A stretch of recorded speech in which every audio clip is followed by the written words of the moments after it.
For the update. ఇక దీని మీద మనం చర్చను చూద్దాం. ఎందుకంటే ఈ పరామర్శ అయిపోయిన తర్వాత జగన్మోహన్ రెడ్డి గారు మీడియాతో మాట్లాడారు. మీడియాతో మాట్లాడుతూ అసలు రాష్ట్రంలో లా అండ్ ఆర్డర్, ఆయన మాట్లాడితే లా అండ్ ఆర్డర్ లేదంటాడు, శాంతి భద్రత క్షీణించి అంటాడు, రాష్ట్రం అసలు అధోగతి పాలైపోయింది, ఇక్కడ అసలు మనుషులే లేరంటాడు, శవాల దిబ్బగా మారిపోయింది ఆంధ్రప్రదేశ్ అన్న తరహాలో ఇస్తాడు, బీహార్ లాగా మారిపోయింది అంటాడు. ఇప్పుడు బీహార్ అంటే బీహార్ వాళ్ళు వచ్చి కొడతారు తాడేపల్లి వచ్చి, ఎందుకంటే బీహార్ ఒకప్పటి బీహార్ కాదు.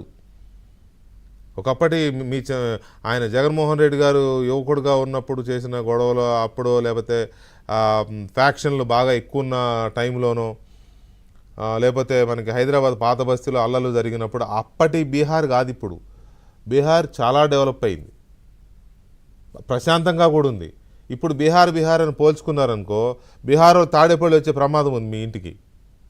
ఎందుకు బీహార్ని పోలుస్తున్నారు ఆంధ్రప్రదేశ్ని బీహార్ని? ఒకటి. రెండోది, ఆంధ్రప్రదేశ్ పరిస్థితి చాలా బ్రహ్మాండంగా ఉంది. నిన్ననే కదా ఆర్థిక వృద్ధి రేట్లో దేశంలోనే 2వ స్థానంలో ఉందని కేంద్ర ప్రభుత్వ నివేదికలు బయటకు వచ్చాయి. మీకు ఆంధ్రప్రదేశ్ చూస్తే లా అండ్ ఆర్డర్ మొత్తం నాశనం అయిపోయిందని, కొద్ది గొప్ప నాశనం అయిందంటే అది మీ వల్ల నాశనమైంది, మీ హయాంలో నాశనమైంది. ఎంతసేపు శాంతి భద్రతలు లేవు, అసలు గవర్నమెంట్ మారిన 15 రోజులుగా ఢిల్లీ పోయి శాంతి భద్రతలు లేవు, ఇక్కడ రాష్ట్రపతి పాలన పెట్టండి అని పోయి అడిగి వచ్చిన పెద్ద మనిషి. అప్పటి నుంచి 9 నెలల తర్వాత కూడా అదే స్లోగన్, శాంతి భద్రతలు లేవు.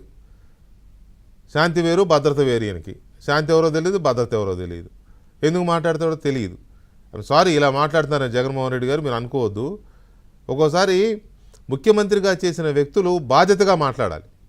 రాజకీయంగా విమర్శలు ఉంటే ఉండొచ్చు.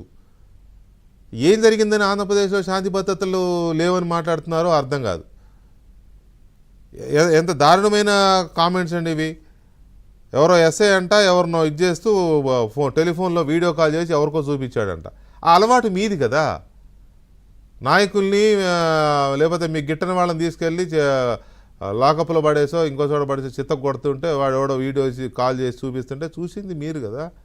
అవే కదా ఇప్పుడు గొడవలన్నీ, దాని తాలూకు కేసులే కదా మీరు ఫేస్ చేస్తున్నది. వీడియో కాల్స్లో చూస్తూ ఆనందించింది, అప్డేట్స్ తీసుకున్నది.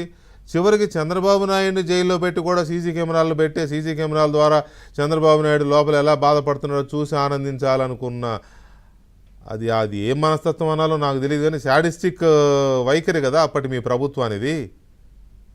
చంద్రబాబు నాయుడు గారే చెప్పారు ఈ మాట. కక్షపూరితం హత్యా రాజకీయాలు చేస్తున్నారు. ఈ మాట్లాడే నైతిక అర్హత ఉందా మీకు? చంద్రయ్య అనే ఒక తెలుగుదేశం పార్టీ కార్యకర్తని పడుకోబెట్టి రోడ్డు మీద పీక కోసారే. ఒకటి కాదు, ఎగ్జాంపుల్ చెప్తున్నా. ఒక డ్రైవర్ సుబ్రహ్మణ్యాన్ని కొట్టి చంపేసి ఇంట్లో డోర్ డెలివరీ చేసిన వాడు ఇంకా మీ అమ్మడే తిరుగుతున్నాడు. తెలుసు మీకు, అతనే ఒప్పుకున్నాను నేనే చంపానని. అయినా మీరు ఏ వెరుపు లేకుండా, ఇంక అంతకంటే పెద్ద పదాలు ఎలా వాడాలి నేను, కానీ ఏ వెరుపు లేకుండా అతన్ని వెంటేసుకు తిరుగుతున్నారు. ఇక డాక్టర్ సుధాకర్ సంగతి నేను చెప్పవసలు ఆంధ్రప్రదేశ్ మొత్తం గుర్తుంది. మీ ఎన్నికల్లో జనం అంతగా మిమ్మల్ని చీకొట్టింది ఎందుకంటే సుధాకరు, ఒక సుబ్రహ్మణ్యము, లేకపోతే ఇంకా చాలామంది ఇట్లాంటి వాళ్ళ అబ్దుల్ సలాం కర్నూల్, ఇటువంటి అన్ని గుర్తుపెట్టుకుని మిమ్మల్ని చావు దెబ్బ తీశారు.